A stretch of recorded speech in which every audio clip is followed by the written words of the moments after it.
Desde mi más tierna edad, lo primero que vi a mi alrededor fue el sufrimiento, no solo de nuestra familia, sino también la de nuestros vecinos. Por intuición, yo ya era un rebelde. Creo que entonces se decidió mi destino.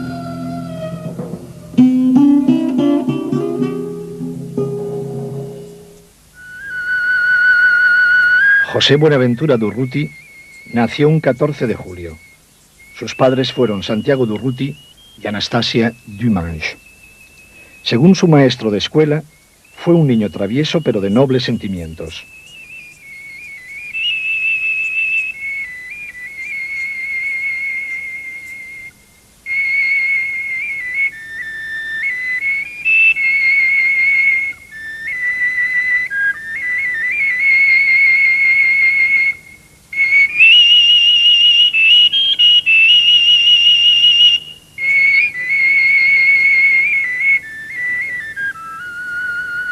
De la Unión Metalúrgica de la UGT de León, a la cual pertenecía desde 1913 como tornero mecánico, fue expulsado junto a un grupo de jóvenes por su radicalización durante la huelga general de 1917.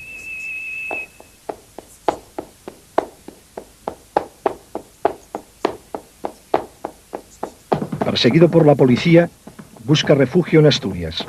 Conoció entonces el ideario de la CNT a través del anarquista Manuel Buenacasa. Se exilia a Francia, donde vive como músico en una orquestina, trabajando de mecánico en París.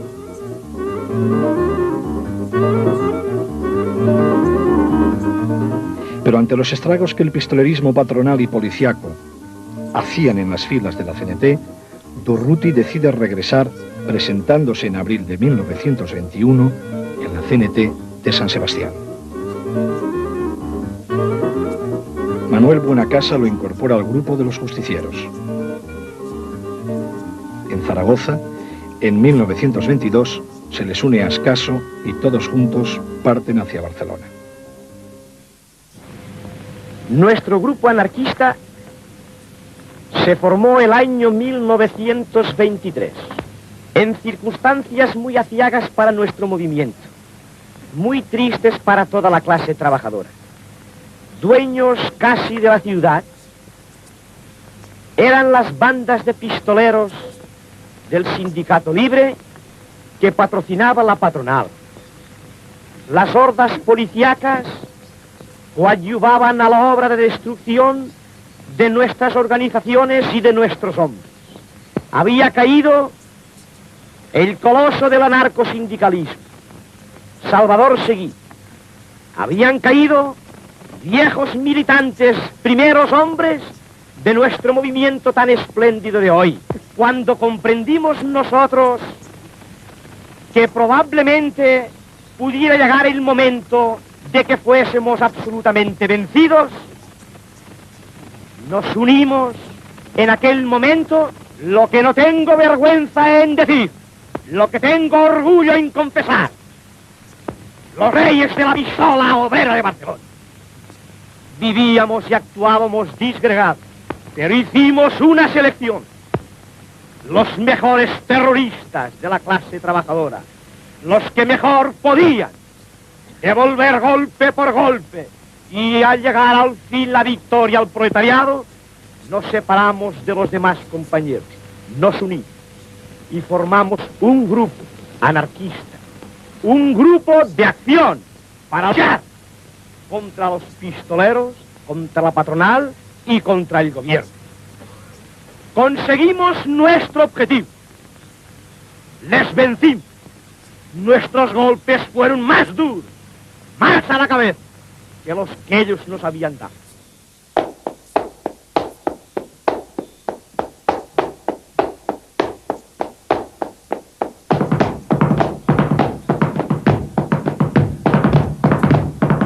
El cardenal Soldevila era uno de los principales instigadores del Sindicato Libre, cuyos pistoleros diezmaban a los militantes obreros. Para terminar con esta situación, se decidió atentar contra la vida del cardenal. Francisco Ascaso y Torres Escartín fueron acusados y encarcelados en Zaragoza. El rey Alfonso XIII es sometido al control de las Cortes por su responsabilidad en el desastre de Anual. Para evitar esa situación, planea con el general Primo de Rivera un golpe militar para disolver las Cortes. La CNT pasa a la clandestinidad y los solidarios organizan la fuga de Ascaso. En 1924, Durruti, Ascaso y Jover salen para Sudamérica, adoptando un nuevo nombre, los Errantes.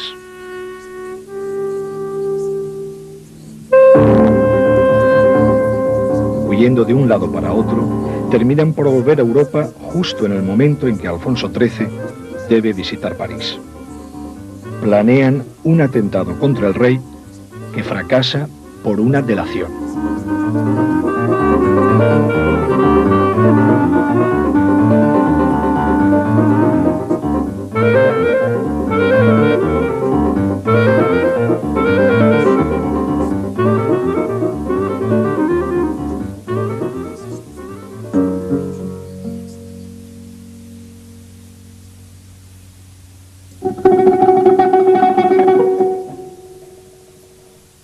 Conocí a Durruti en la modesta tienda de la Librería Internacional de París. Salía de la cárcel, en compañía de nuestro malogrado Ascaso y de Jover, de donde mis camaradas anarquistas franceses los habían arrancado, salvándolos de la extradición reclamada por Argentina. No pude seguirle inmediatamente en su destierro. Marchó a Bélgica, luego a Lyon, Alemania, y de nuevo en Lyon detención y condena a 6 meses de cárcel. En fin, después de 1000 peripecias, lograron instalarse en Bélgica con una identidad prestada y pudieron trabajar tranquilamente. Fue entonces cuando me uní a Durruti en Bruselas. Pasamos así más de 2 años en Bélgica, entonces hospitalaria y tolerante, hasta el 14 de abril de 1931.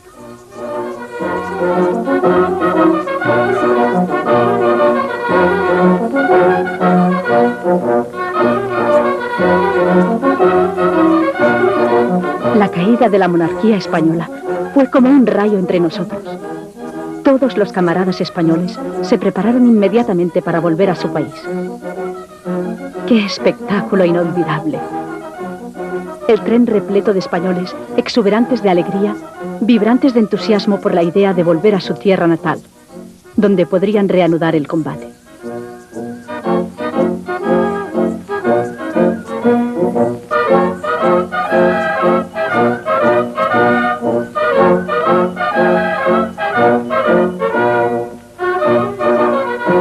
Y nosotros, cuando después de la República salimos de los presidios y nos unimos otra vez en España, continuamos el grupo. Y entonces nos llamamos el grupo nosotros, los que no tenemos nombre, los que no tenemos orgullo, los que somos una masa, los que pagaremos uno a uno, nosotros.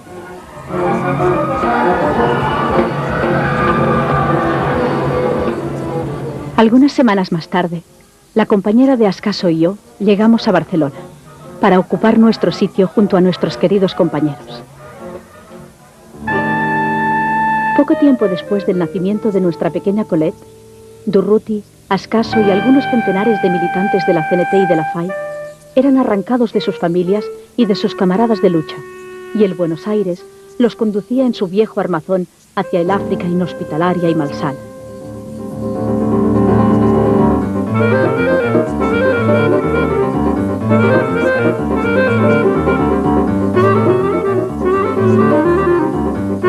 Esta fue nuestra primera separación en España. 8 meses de deportación, durante los cuales nuestra hijita crecía sin conocer a su padre. A la vuelta de los deportados, Durruti y Ascaso, al lado de sus inseparables compañeros García Oliver, Jover y tantos otros, reanudaron la lucha.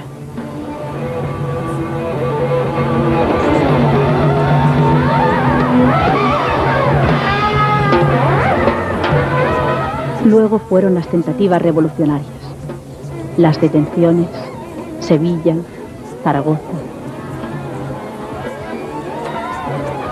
Igual que tantas otras compañeras de militantes revolucionarios del Temple de Durruti, ha sido con frecuencia, a través de las rejas de las cárceles, como yo he podido ver el rostro querido.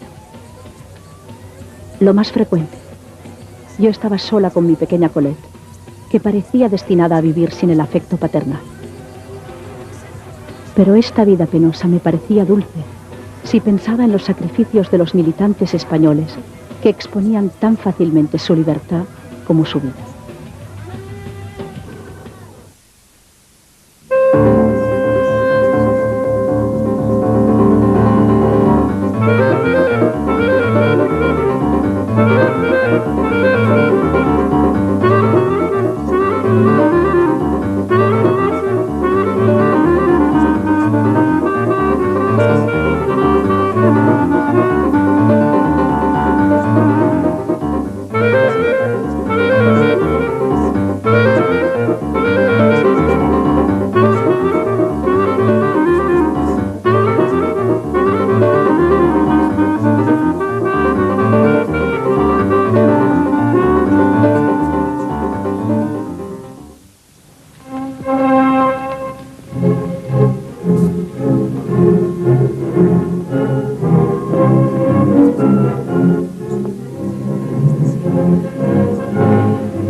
La brutal sublevación del ejército se estrella contra los pechos desnudos de las masas. Contenidos los militares cobardes, el pueblo, cogiendo las armas a su alcance, se desborda y generosamente ofrece su vida en defensa de un ideal, la libertad.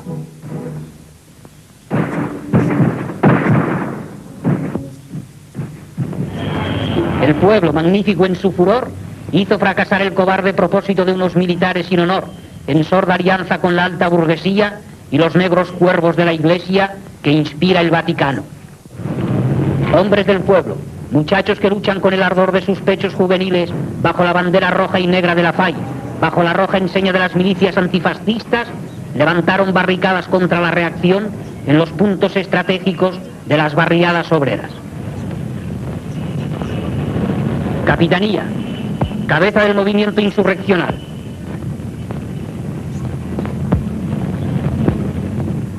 La maestranza, en cuyo asalto cayeron racimos de obreros, escaso entre ellos, y haces azules de guardias al servicio del Frente Popular. El atentado contra el pueblo que quiere y puede dictarse sus normas de vida, trazarse la ruta de su destino, se ha pagado con la destrucción, purificada con las llamas del incendio de todos los reductos del fascismo, en lo que fueron iglesias, casas del pueblo. La revolución provocada por el fascismo llega a las mismas puertas de la cárcel y libra a los que gemían en sus celdas. Estos edificios que pertenecían antes a grandes entidades capitalistas, que tenían nombres pomposos con los que se disimulaba su verdadero significado, pertenecen ahora a las distintas organizaciones que representan al proletariado barcelonés. Sobre las ruinas de la burocracia se alza la labor febril de los sindicatos obreros. La CNT y la FAI, vanguardia de este vasto movimiento, junto con otros organismos sobre los representantes del poder oficial, organizan, encauzan y articulan la vida social, racionando la ciudad desde los mismos centros en que la alta burguesía y el capitalismo faccioso tramaban sus complots de miseria y de hambre contra el pueblo productor, contra el proletariado que ha roto definitivamente sus cadenas, precisamente cuando el fascismo pretendía añadirle unos eslabones más.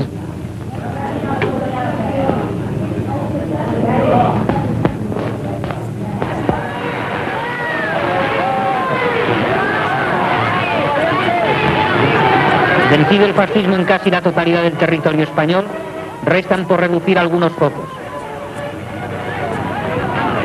Hacia Zaragoza, animosos y con la firme voluntad de vencer y de castigar como se merecen los desmanes del faccioso Cabanellas, van los milicianos. De las barriadas extremas de Barcelona van afluyendo al Paseo de Gracia para unirse a la caravana grupos de milicianos que enarbolan la intrépida bandera de la FAI. De otros puntos de la ciudad parten camiones blindados para unirse también a la caravana.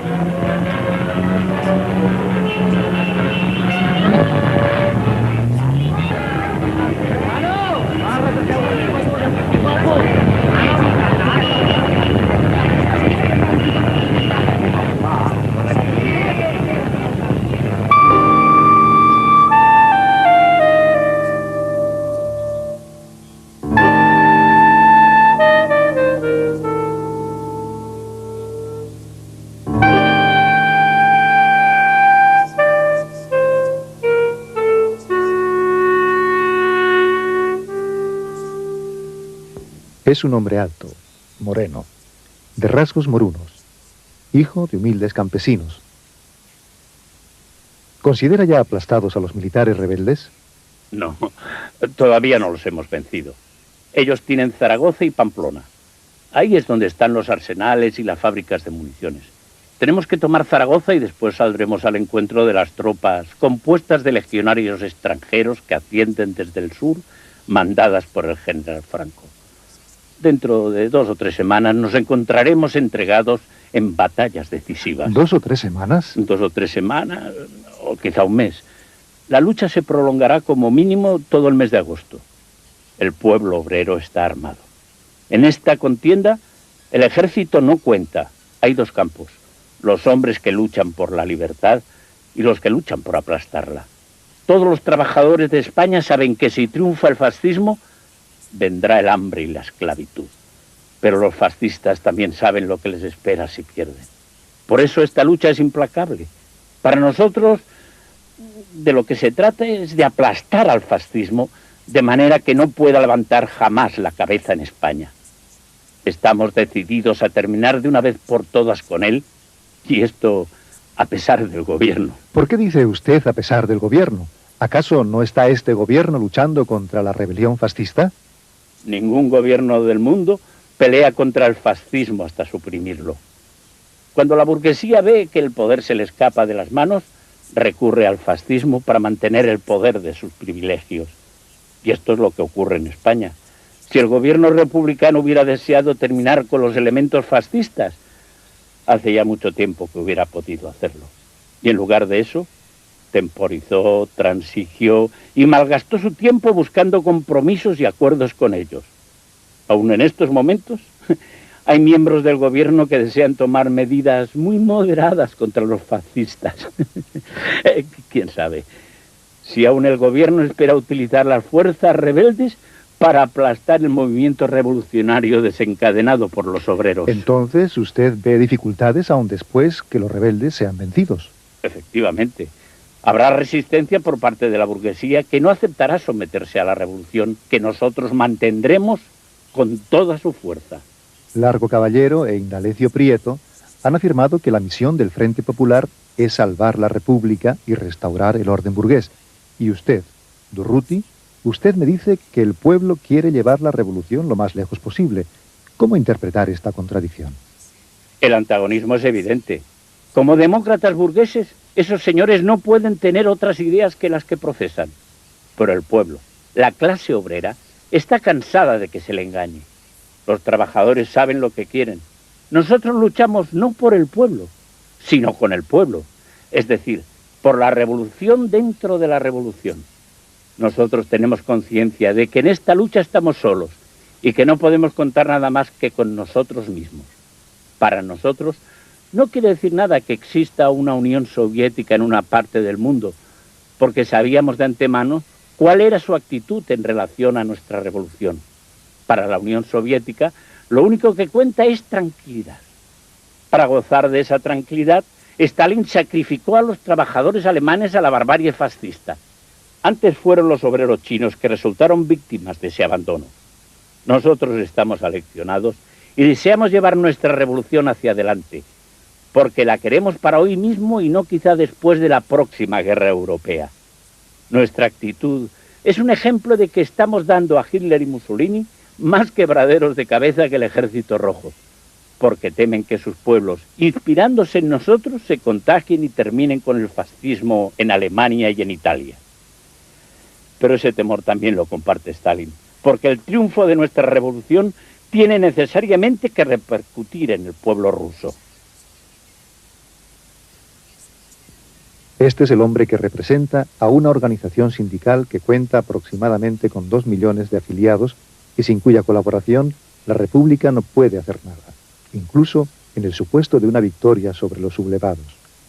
Yo quise conocer su pensamiento porque para comprender lo que está sucediendo en España es preciso saber cómo piensan los trabajadores. Por esa razón he interrogado a Durruti, porque por su importancia popular es un auténtico y característico representante de los trabajadores en armas. De sus respuestas resulta claramente que Moscú no tiene ninguna influencia ni autoridad para hablar en nombre de los trabajadores españoles. Según Durruti, ninguno de los estados europeos se siente atraído por el sentimiento libertario de la Revolución Española, sino deseosos de estrangularla. ¿Espera usted alguna ayuda de Francia o de Inglaterra ahora que Hitler y Mussolini han comenzado a ayudar a los militares rebeldes? Yo no espero ninguna ayuda para una revolución libertaria de ningún gobierno del mundo. Puede ser que los intereses en conflictos de imperialismos diferentes tengan alguna influencia en nuestra lucha. Eso es posible. El general Franco está haciendo todo lo posible para arrastrar a Europa a una guerra y no dudará un instante en lanzar a Alemania en contra nuestra. Pero a fin de cuentas yo no espero ayuda de nadie, ni siquiera en última instancia de nuestro gobierno. ¿Pueden ustedes ganar solos? Aun cuando ustedes ganaran, iban a heredar montones de ruinas. Siempre hemos vivido en la miseria y nos acomodaremos a ella por algún tiempo. Pero no olvide que los obreros son los únicos productores de riqueza. Somos nosotros los obreros los que hacemos marchar las máquinas en las industrias, los que extraemos el carbón y los minerales de las minas, los que construimos ciudades. ¿Por qué no vamos pues a construir y aun en mejores condiciones para reemplazar lo destruido? La ruina no nos da miedo. Sabemos que no vamos a heredar nada más que ruinas, porque la burguesía tratará de arruinar el mundo en la última fase de su historia. Pero a nosotros no nos dan miedo las ruinas, porque llevamos un mundo nuevo en nuestros corazones. Ese mundo está creciendo en este instante. El líder obrerista Durruti y el comandante Pérez Farrás marchan al frente de esta invencible caravana de milicianos que devolverán sus libertades al pueblo hermano, al noble pueblo aragonés.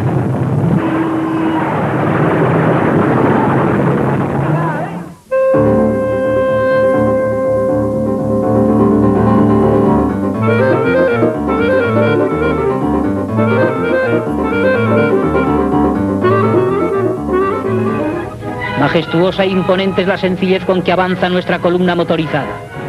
La moto de órdenes ha dicho quieta la columna. Trae una nueva indicación. A tierra. Durruti, armazón de gigante y corazón de niño. Músculos de acero. Voluntad inquebrantable. Todo bondad y sencillez. El pueblo sencillo y generoso crea sus héroes en el troquel del romancero. Y la simpatía de las masas los populariza concentrando en ellos todo su afecto y su sentir más puro.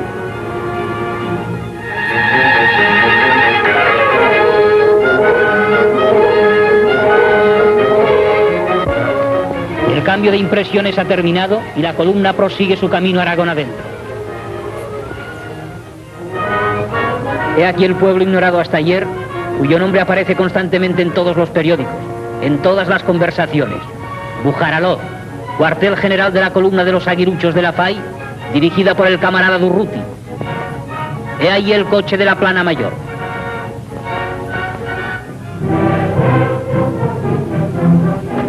En este grandioso parque de automóviles al aire libre, obreros mecánicos venidos de las ciudades para ayudar a sus hermanos de lucha, preparan y ponen a punto los elementos motorizados de nuestras columnas.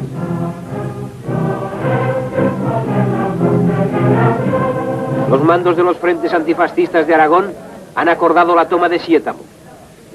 Durruti, Miguel, Esplugas, Manzana, campeón internacional de tiro, Ruano y otros compañeros, momentos antes de la partida.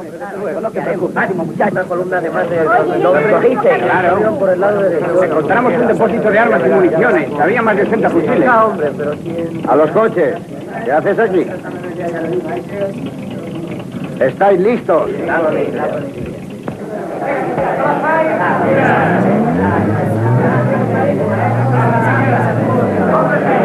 Es la carretera de Pina.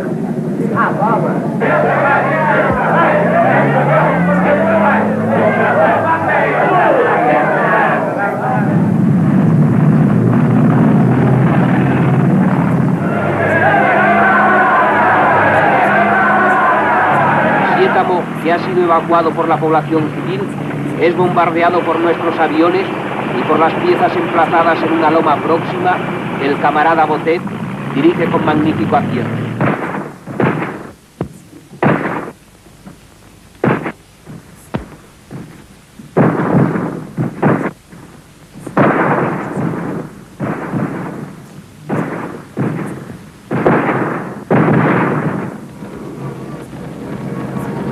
Camaradas del valiente Grupo Internacional. Otro bien pertrechado reducto faccioso, la iglesia del lugar, desde la que los fascistas ametrallaron a nuestros milicianos, arde por efecto de una granada de nuestra aviación. Los camaradas campesinos del pueblo conquistado, libres ya de la opresión y crueldad de los militares fascistas, reanudan las interrumpidas labores veraniegas. Mientras ellos trillan, los milicianos arma el brazo, vigilan todos los horizontes. Tras la tragedia del combate fiero, aparece la estampa de la paz y del trabajo, símbolo de los anhelos del proletariado que lucha.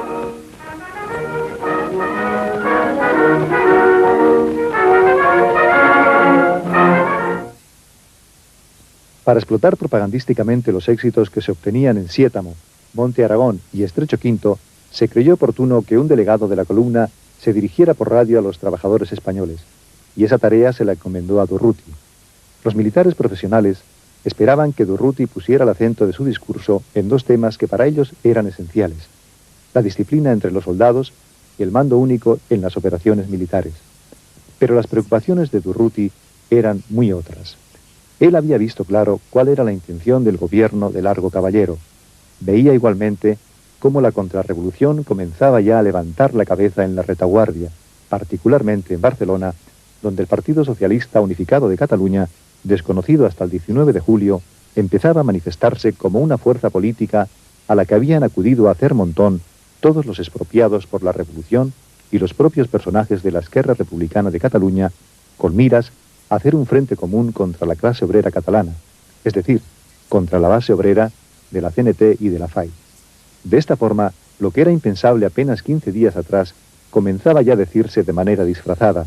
No se atacaba a la revolución, a la CNT y a la FAI mencionándolas, pero se identificaba a la clase obrera con los incontrolados, y sus conquistas y ensayos económicos eran motejados en términos despectivos como locos ensayos económicos que saboteaban con su utopismo la economía nacional. Forzosamente, el discurso de Durruti tenía que tratar sobre estos temas fundamentales para la revolución y de los peligros que la acechaban con la constitución del gobierno de Largo Caballero.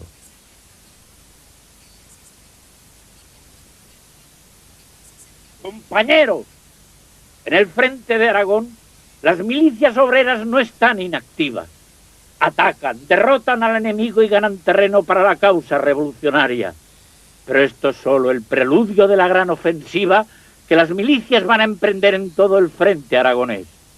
Vosotros también, trabajadores de España, tenéis una importante misión que cumplir, porque la revolución no se gana y se asegura solamente tirando tiros, sino produciendo. No hay frente y retaguardia porque todos formamos un solo bloque que debe luchar unido para alcanzar el mismo objetivo.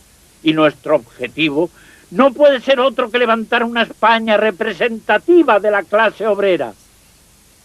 Los trabajadores que luchan hoy en el frente y en la retaguardia no luchan por defender los privilegios de la burguesía, sino que se baten por el derecho a vivir dignamente. La auténtica fuerza de España está en su clase obrera y en sus organizaciones. Después de la victoria, la CNT y la UGT discutirán y se pondrán de acuerdo sobre las formas y orientaciones económicas y políticas de España. Nosotros, que nos encontramos en el campo de batalla, no nos batimos para obtener condecoraciones, no luchamos para ser diputados ni ministros. Cuando la victoria sea lograda y volvamos de los frentes a las ciudades y pueblos, ocuparemos los puestos en las fábricas, talleres, campos y minas de los cuales salimos. Nuestra gran victoria será la que ganemos en los puestos de producción. Nosotros somos campesinos y sembramos contra las tempestades que puedan venir para poner en peligro nuestra cosecha. Estamos prevenidos y sabemos cómo combatirlas. La cosecha está madura. Almacenemos el grano y será para todos. Y en el reparto no habrá privilegios. A la hora de la distribución, ni Azaña, ni Caballero, ni Durruti tendrán derecho a una parte mayor. La cosecha pertenece a todos los que trabajan de una manera constante y sincera, poniendo toda su inteligencia, voluntad y fuerza para que la cosecha no nos sea robada. Tened confianza en nosotros. Las milicias no defenderán jamás los intereses de la burguesía.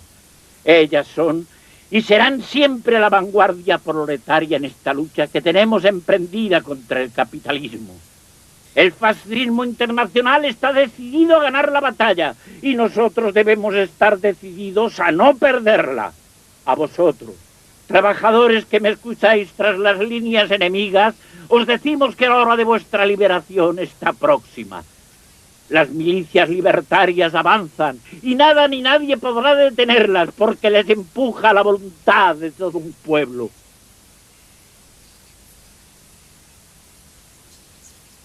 Compañeros, seamos optimistas. Nos acompaña nuestro ideal, que es nuestra fuerza. ¡Ánimo y adelante! Al fascismo no se le discute, sino que se le destruye, porque el fascismo y el capitalismo son una misma cosa.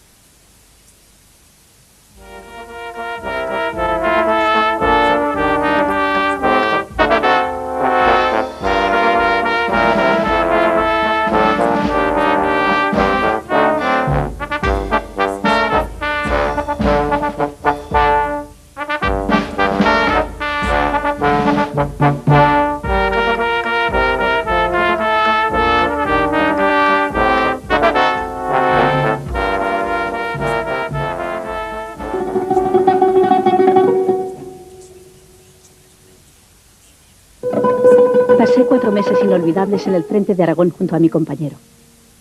Recuerdo que al tercer mes de campaña, los milicianos que se habían batido valerosamente para conquistar paso a paso todos los pequeños pueblos de esta tierra árida, sentían la nostalgia de la familia. Pedían permiso para ir a abrazar a sus compañeras, a sus hijos, aunque no fuera más que para 24 horas. Pero era imposible darles satisfacción, pues no podía desplazarse ningún hombre del frente. Durruti debía parecer indiferente a los solicitantes, aunque comprendiera plenamente el lado tan humano de estas aspiraciones. Tuvo que enfadarse varias veces con compañeros excelentes, que no estaban todavía acostumbrados a la disciplina indispensable que esta guerra nos imponía.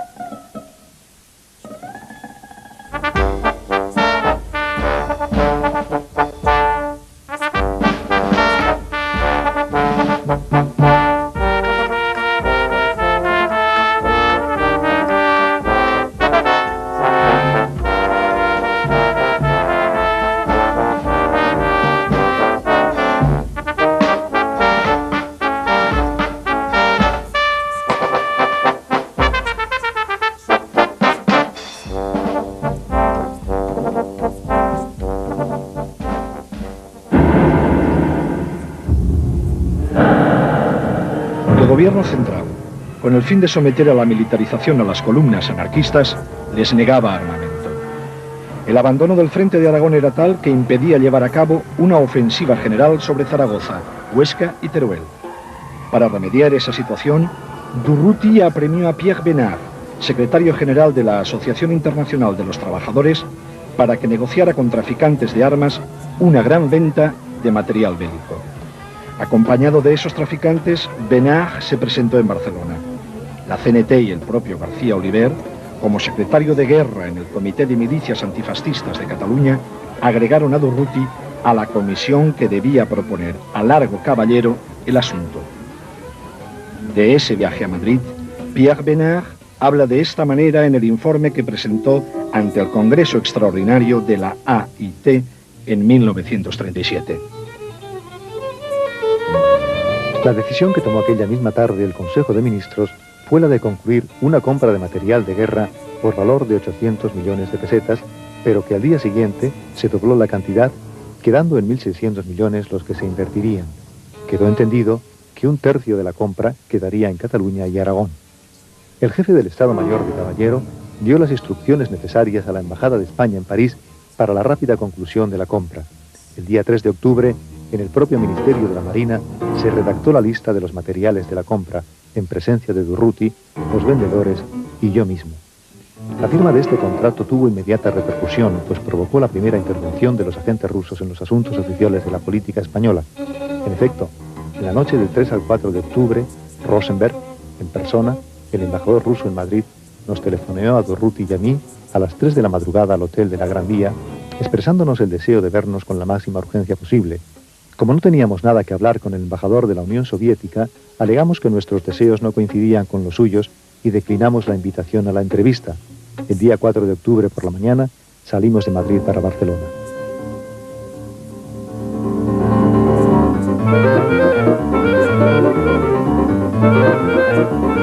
Días después de la firma del acuerdo, Largo Caballero se desdijo de su compromiso. Temiéndose una brusca reacción de Durruti, Rosenberg aconsejó a Largo Caballero acelerar el envío de una gran parte del tesoro español a Rusia, como garantía de pago del armamento que se había comprometido a enviar a España. El día 25 de octubre salía del puerto de Cartagena un barco cuyas bodegas contenían 7.000 cajas en oro, más de la mitad del tesoro español. Los verdaderos motivos del viaje de Durruti a Madrid se mantuvieron en secreto. La prensa madrileña daba cuenta de la visita y CNT, el órgano de la Confederación, publicó una entrevista de la que extraemos lo siguiente. Hemos aprovechado esta ocasión para hablar con nuestro compañero acerca de varios aspectos de la lucha actual y respecto a los frentes del centro, nos ha dicho lo siguiente. Respecto a lo que me preguntáis con referencia a estos frentes del centro, insisto en que es absolutamente necesario que se abra una red de trincheras, parapetos y alambradas, que se hagan fortificaciones, que todo Madrid viva para la guerra y entregado a su propia defensa. ¿Y qué nos dices de tu columna? Estoy satisfecho de ella. Mi gente tiene todo lo que necesita y a la hora de pelear funciona como una máquina perfecta.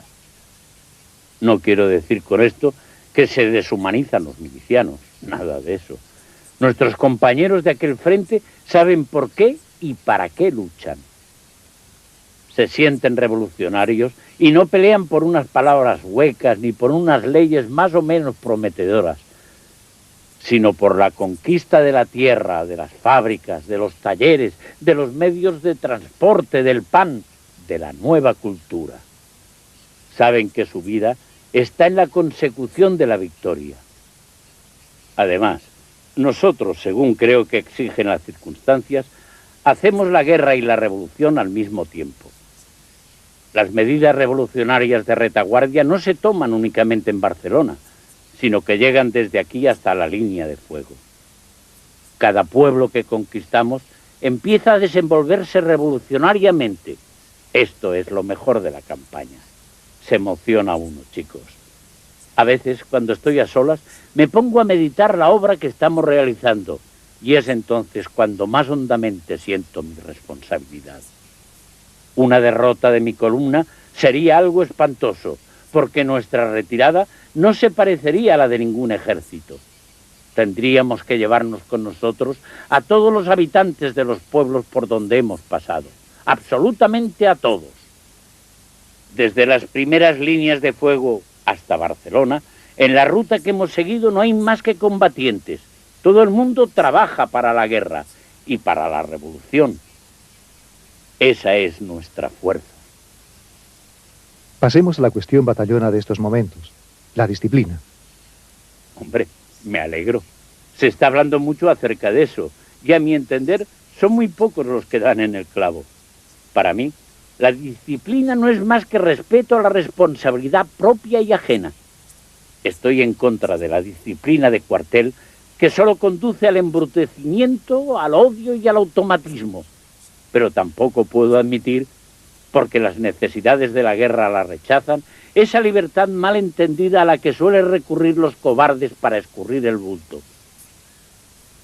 En nuestra organización, en la CNT, está la mejor disciplina, esa mediante la cual los confederados que han dado su confianza a los compañeros que ocupan los cargos de los comités, acatan y cumplen los acuerdos de estos.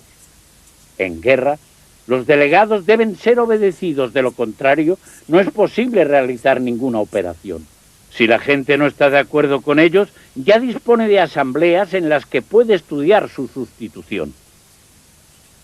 Francamente, estoy satisfecho de los compañeros que me siguen.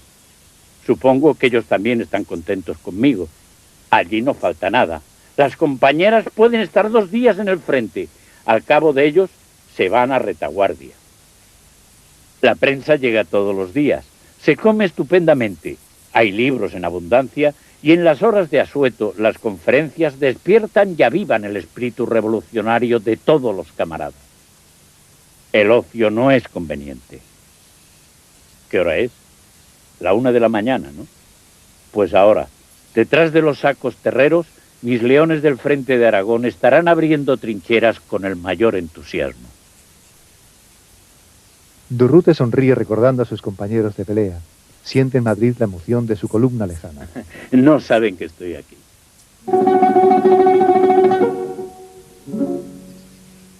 Si a su pesar fue Durruti un gran jefe de milicias, no fue nunca un militar.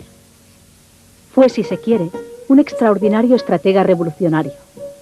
Poseía un instinto seguro sobre la técnica de los grandes movimientos de masas, instinto que le guió en la organización de su columna. Imponía la disciplina por el ejemplo, pues raramente se le encontraba en su cuartel general, ya que estaba siempre a la cabeza de algún grupo de vanguardia. Le animaba una voluntad inquebrantable, ganar la guerra a todo precio, costara lo que costara. Pero si Durruti hizo la guerra, no olvidaba, sin embargo, su pasado revolucionario. A través del militar de ocasión, dominaba el anarquista de siempre, que no perdió nunca la esperanza de hacer un día nuestra verdadera guerra, de todos, la revolución social.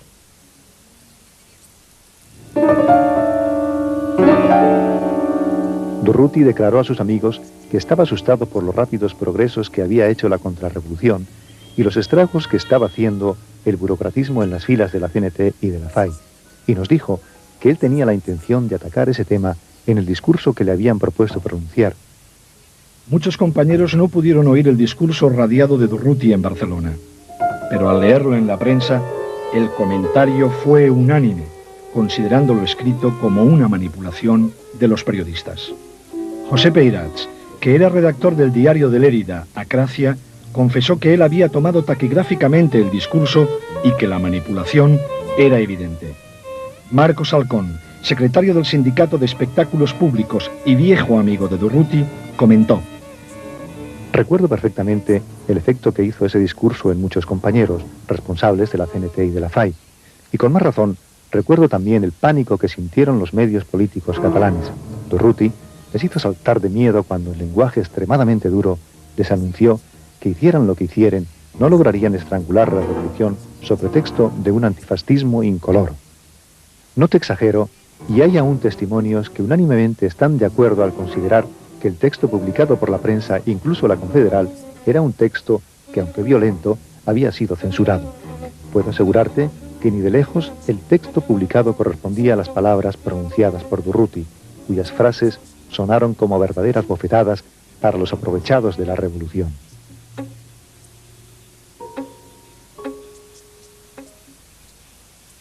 Trabajadores, me dirijo al pueblo catalán, a ese pueblo generoso que hace 4 meses supo deshacer la barrera de los militares que querían someterle bajo sus botas.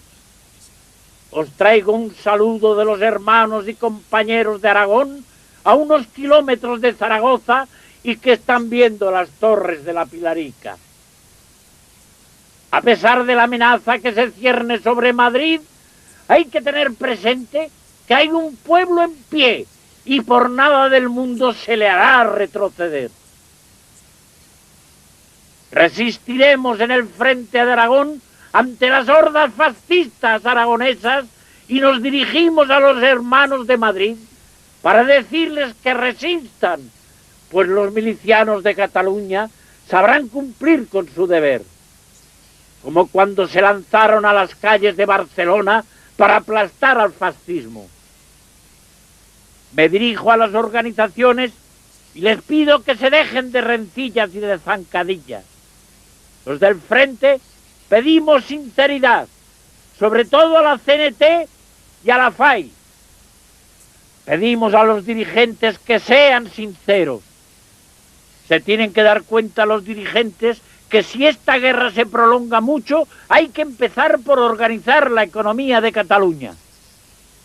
Los que estamos en el frente queremos detrás una responsabilidad y una garantía, y exigimos que sean las organizaciones las que velen por nuestras mujeres y por nuestros hijos.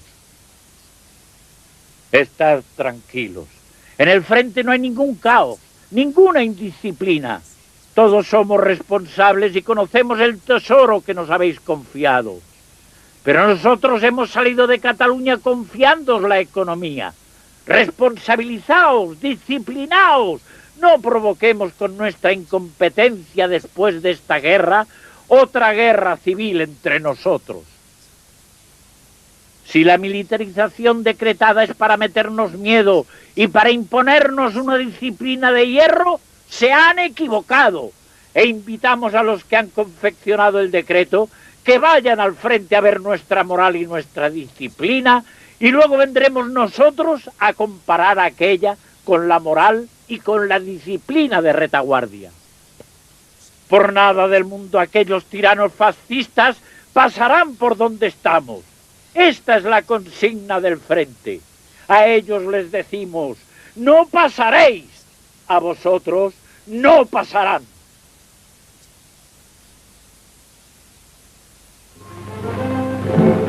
Madrid es el símbolo de los pueblos que prefieren morir en pie a vivir de rodillas. Frente a las industrias pesadas de nazis y camisas negras italianas, se alza la carne mártir del verdadero pueblo español. Cuando el proletariado europeo aparecía en derrota o resignado a las fluctuaciones de una política de gabinete, Madrid no se ha doblegado, y tras Madrid están todos los pueblos de la España antifascista. Hermosa lección para los débiles, los resignados y los cobardes del mundo entero.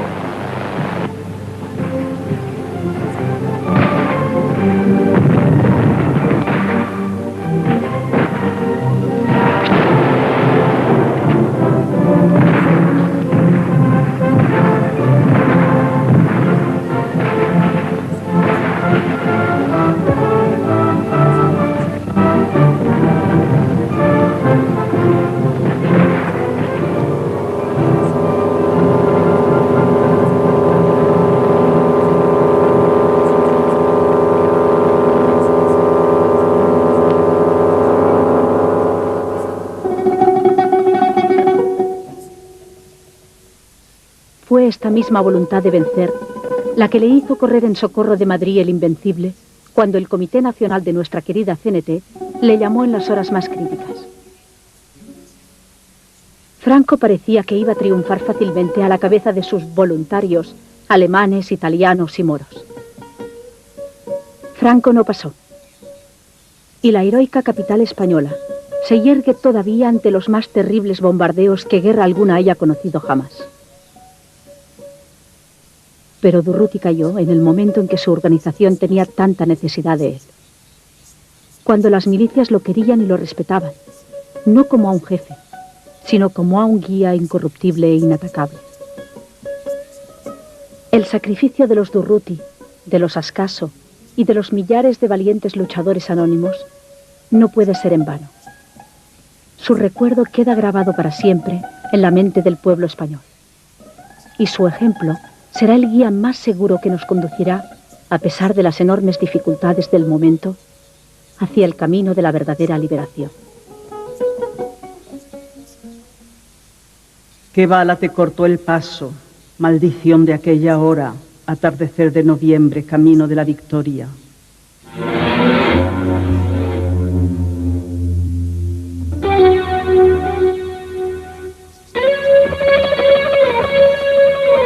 Durruti, hermano Durruti,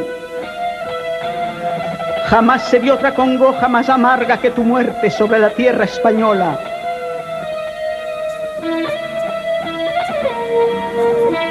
Rostros curtidos del cierzo quiebran su durez de roca, como tallos quebradizos hasta la tierra se doblan Hércules de firme acero, hombres de hierro sollozan.